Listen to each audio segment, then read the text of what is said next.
Well, recently I was listening to a podcast with the place kicker, Brandon Aubrey, of my favorite football team. You know, America's team, the one with the star on the side of the helmet. Anyways, I heard a quote that hit me like a brick. And I thought, boy, is that a great recovery quote if I ever heard one. In fact, it's my new favorite recovery quote. And I want to share it with you after the intro. Welcome aboard. Guys ready?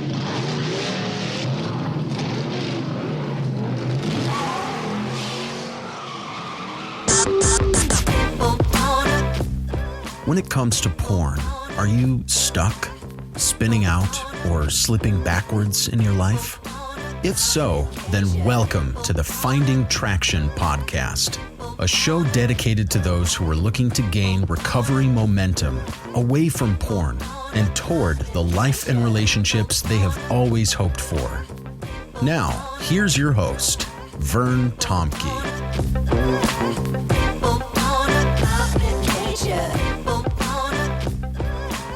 Well, we're here in mid-August of 2026, and some of the classes at school and elementary school, high school are just getting started. Some of you, that's a week or two away, as parents or families. And you know how it is, as you start looking at the fall, you get up in the morning, it's a little bit colder, the sun goes down a little bit earlier. And it's probably no surprise that I've had guys reaching out to me and say, hey, it's time for me to get into a group. And we are starting a brand new group. And this week or next week is when we're going to be starting it. And it's going to be at Mondays at 6 p.m. Pacific or 9 p.m. Eastern. And we have room for a couple more guys. If you are looking to get into a group of guys who are motivated, guys who are looking for connection, guys who are looking for some great material to walk you through your first full year of porn recovery, I really want to encourage you to reach out to me at bandofbrothers.care@gmail.com. Let me also say, if you're looking for some great recovery resources around the issue of porn, I really encourage you to, it's free to sign up for Circle, and you will see in the show notes, there's a sign up there, and you can get access not just to all the podcasts I do from this Finding Traction one, but also my Pastors on Porn podcast, but also a chance for you to get a whole bunch of great documents, resources, and worksheets, as well as the first couple of free lessons of the Finding Traction material. That is all on Circle. And so again, I encourage you to sign up for that. It's free to do that. But I'd love you to reach out to me. I'd love this fall to be your best fall yet. All right. Talking about fall, football, NFL football is right around the corner. And forgive me if you were listening in Europe or South America. And by the way, a welcome to my brand new friends from Croatia and India. A number of you are listening from there, so welcome to the podcast. But let me just give a little bit of a primer on American football. I know the Cowboys are playing this year in, or somebody's playing in Australia this year. I think the Cowboys are playing in Brazil. But in football, that's American football, not, FIFA football. A touchdown is worth 6 points, and a field goal, that's when you're close enough to kick the ball through the uprights, is worth 3 points. Now, many games come down to the final few seconds and whether or not the place kicker can kick the ball 40, 50, or 60 yards through the uprights to win the game. Oftentimes, that's the very last play of the game, and the kick determines whether the team wins or loses. And the place kicker is, without a doubt, the biggest pressure position you can think of. He sits on the sidelines and then all of a sudden is called in to make one play, one kick that either makes you the hero or makes you the zero. Now, some famous kickers have gone down in infamy. So the term wide right, That's an echo that still haunts Buffalo Bills fans. That's when Scott Norwood lost the Super Bowl to the Patriots by missing a 47-yard field goal attempt. Yes, you got it. Wide right. That's for you Buffalo Bill fans, and one of you in particular that keeps sending me nasty Dallas Cowboy memes. You know who you are. And I say to you, wide right. Double doink. Sorry, Mr. Dobshoots. That's when the Chicago Bears kicker Cody Parkey missed a 43-yard field goal attempt by having the ball hit both uprights, left and right, and not going through. Double doink. You see, the kicker faces one thing more than any other player on the team, and that is pressure. Now, this is a recovery podcast. This is a porn recovery podcast. And a lot of you know about the pressure you experience in your journey out of porn. You're going along and all of a sudden a wave of craving hits you. Pressure. An obsessive thought hits you. Pressure. I'll do anything to scratch the itch. I've got to have it. Pressure. I will walk over broken glass. Pressure. Reminds me of a neighbor's dog that I knew that tore up its body crawling under a chain link fence just to get at the neighbor's dog in heat. Pressure. Blood pulsing in our ears. Our vision becoming narrow. Pressure. I want the object of my fixation. Pressure. Now here's the mistake. We think that in those occasions, we are going to rise to the occasion. No pun intended. And let's say, if I am at, say, a 6 when it comes to willpower or intention, and a craving storm blows in at a 9. And I go, well, I guess if that happens, I'm just going to find that extra 3 of willpower. I'll figure it out. I'll make it through. I'll play it by ear.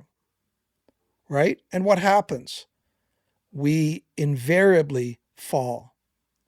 We didn't rise to the occasion. In fact, the occasion overwhelmed us. Come on, you know that's true. You know that's the story of you falling and falling and falling again. So, where's that quote that I promised? Here is the quote. The truth of the matter in life is this. When it comes to stress or pressure or temptation, we don't rise to the occasion. We fall to our level of preparation. Now, the fellow who made that quote, I think it was Drew Sherman or his son. It was on the Gaining Ground podcast. And he said he learned it at a leadership retreat.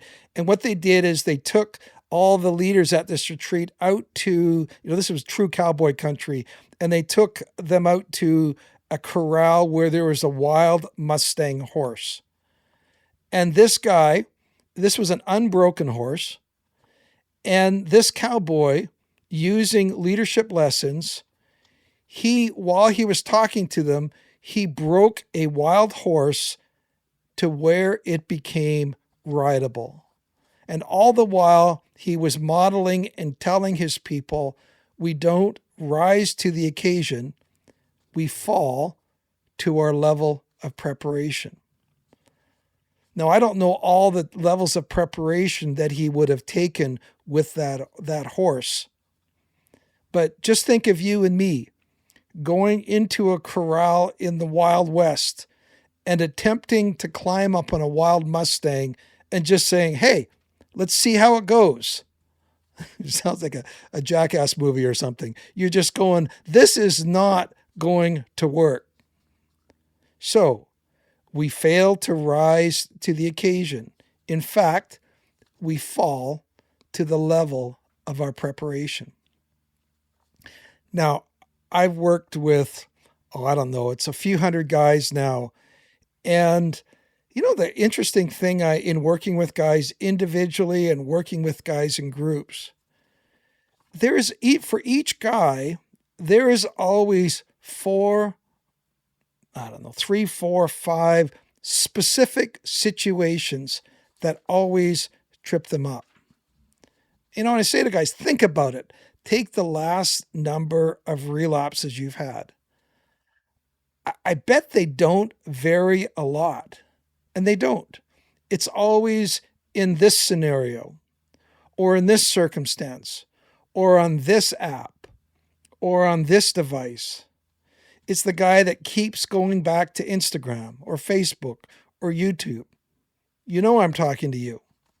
It's the guy who falls every time his wife leaves for an extended period of time from the house. It's the guy who face plants every time he has to go on the road for business.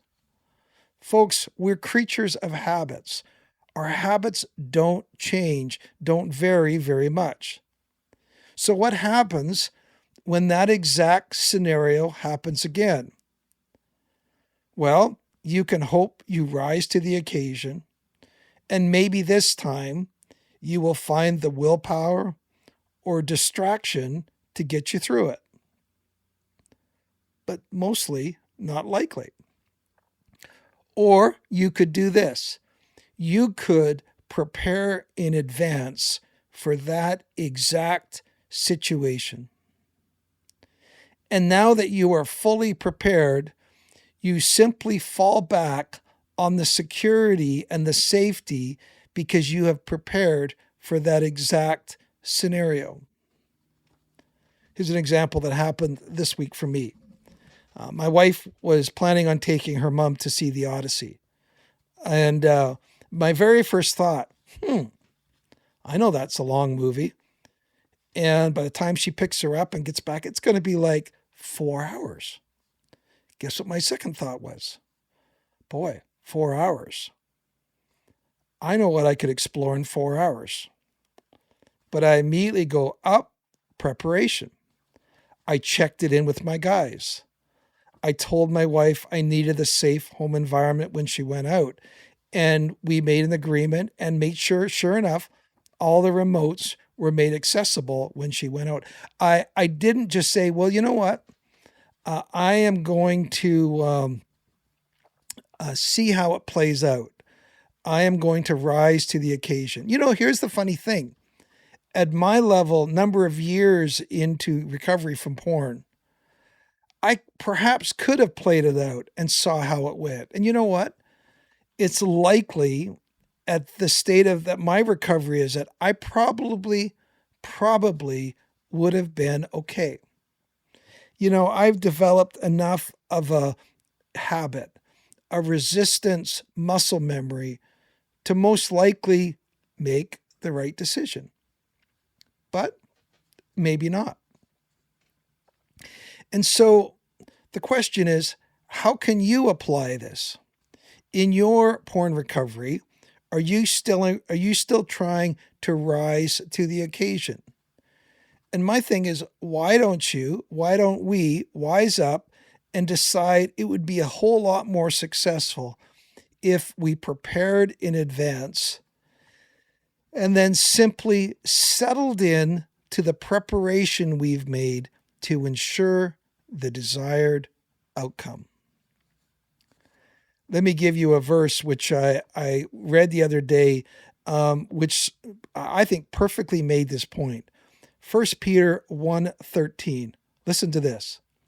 So prepare your minds for action and exercise self-control. That's literally what it says. So which comes first? The self-control or preparing your minds for action? You see, the first thing that happened was prepare your minds for action.